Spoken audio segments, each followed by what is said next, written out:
Welcome back to my channel ঝটপট রান্না।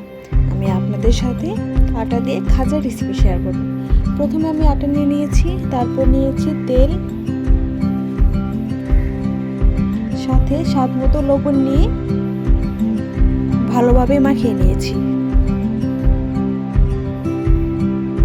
মাখানো শেষ হলে হাতে যদি মোট হয় তাহলে বুঝে নেবেন যে মাখানো হয়ে গিয়েছে। তারপর একটু করে পানি নিয়ে ভালোভাবে মাখিয়ে নিয়েছি। এভাবে বল তৈরি করে রেখে দিয়েছি।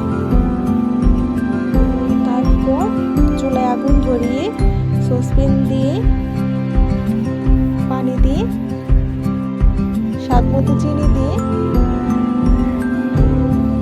কিছুক্ষণ নাড়াচাড়া করে জাল করে নিয়েছি। এই তো হয়ে গিয়েছে আমার চিনির শিরা। তারপর আটা নিয়ে একটা করে রুটি বানিয়ে নিয়েছি। এভাবে 4টা রুটি বানিয়েছি।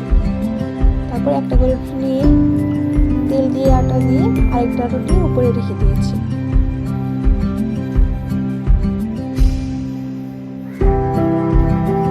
আবার আরেকটা রেখেছি, আবার আরেকটা রেখে দিয়েছি।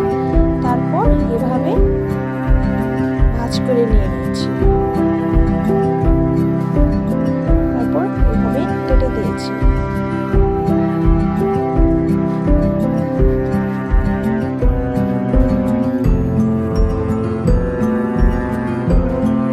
এই তো হয়ে গিয়েছে আমার খাজা।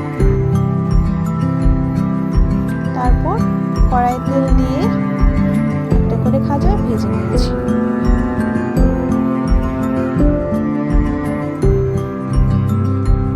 ভাজা শেষ হলে উঠিয়ে নিয়েছি। তারপর সসপ্যানে খাজাগুলো দিয়ে চিনি শিরা দিয়ে ভালোভাবে মেখে নিয়েছি।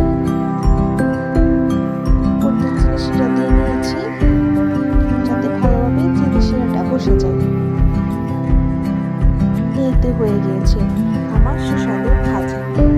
আমার ঝটপট রান্না, ঝটপট রেসিপি খাজা। আপনারা বাসায় অবশ্যই ট্রাই করবেন। খেতে অনেক সুস্বাদু।